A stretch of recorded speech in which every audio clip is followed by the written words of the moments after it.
Exercise 9.1, question number 6.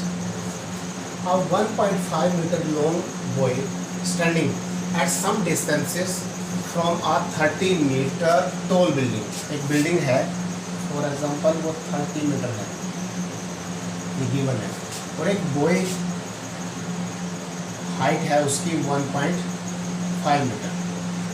वो walk करता है टूवर्ड्स द बिल्डिंग. इसको मिला लीजिए.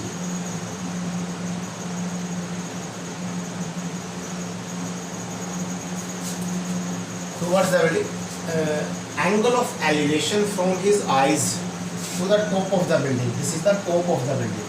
तो इसको इसके साथ ज्वाइन कर लीजिए.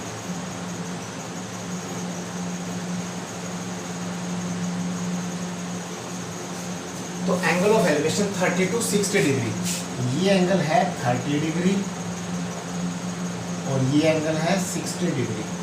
वैसे भी जितना परपेंडिकुलर की तरफ चलेंगे तो एंगल ऑफ एलिवेशन बढ़ता जाएगा. तो find the distance he walk towards the building. तो यहाँ से यहाँ तक ये बॉय गया है, तो ये डिस्टेंस कितनी है, ये डिस्टेंस हमने फाइंड आउट करनी है. फॉर एग्जांपल ये है A B C D E F G point.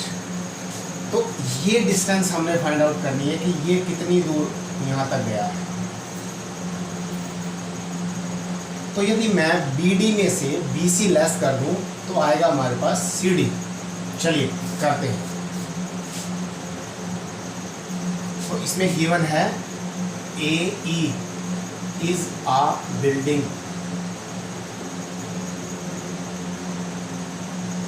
Is equal to 30 metre given है. तो AB वैल्यू कितनी आई. यदि मैं AE में से BE लेस कर दूँ, BE है हमारे पास 1.5 मीटर, तो AB is equal to AE minus BE. 30 minus 1.5 is equal to 28.5 metre. तो मैंने ट्राइंगल ली है ABC. In right angle triangle ABC मैंने फाइंड आउट करनी है BC. तो BC by AB, BC by AB यानी कि बेस बाय परपेंडिकुलर जो बनता है कोट के इक्वल, कोट 60 डिग्री. तो क्रॉस मल्टीप्लाई कर दीजिए. BC is equal to AB cot 60 degree. AB की वैल्यू हमारे पास गिवन है 28.5 डिग्री. तो 28.5 मीटर इंटू कोट 60 होता है 1/√3. तो हमारे पास आया 28.5 /√3 metre value of BC in second right angle triangle.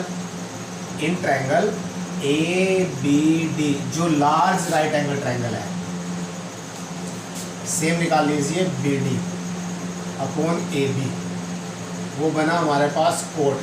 Angle of elevation given है 30 डिग्री. तो BD is equal to cross multiply कर दीजिए AB कोट 30 डिग्री. AB की वैल्यू 28.5 और 30 होता है √3. तो BD इज इक्वल टू 28.5 √3. अब मैंने वैल्यू निकालनी है CD. यदि मैं BD में से BC लेस कर देता हूँ तो हमारे पास बचेगा CD. तो CD मतलब the distance boy walk towards the building. तो मैं BD में से लेस कर देता हूँ BC. BD हमारे पास आई 28.5 √3. BC हमारे पास आई 28.5 अपॉन √3. तो इसका एलसीएम हमारे पास आया √3. √3 से √3 कैंसर. √3 टू √3 3. और 3 को 28.5 से मल्टीप्लाई करूँगा. 28.5 को मल्टीप्लाई कर दीजिए 3 से. तो 3 5 ज़ा 15 और 8 3 ज़ा 24 25 और 3 2 ज़ा 6 6 + 2 8. ये हमारे पास आया 85.5 माइनस √3 से √3 कैंसिल, तो हमारे पास बचा 28.5। अब 85.5 में से लेस कर दीजिए 28.5, 0, 7 और 7 - 2 5, ये हमारे पास आया 57/√3 मीटर। हम इसको ऐसे भी छोड़ सकते हैं, distance the boy walk towards the building, या नीचे यदि रूट का साइन हो डिनोमिनेटर में तो हम रैशनलाइज कर सकते हैं, रूट यानी कि 57/√3 इंटू √3 से डिवाइड कर दीजिए, √3 से मल्टीप्लाई कर दीजिए, ये हमारे पास आया 57√3/√3 इंटू √3, 3। तो 57 को 3 से डिवाइड करेंगे 19√3 मीटर। अब 19 को √3 से मल्टीप्लाई करेंगे 1.71, तो ये आएगा 32.91 मीटर अप्रोक्सीमेट। तो the boy walk towards the building is equal to 32.91 metre, ये आंसर है हमारा।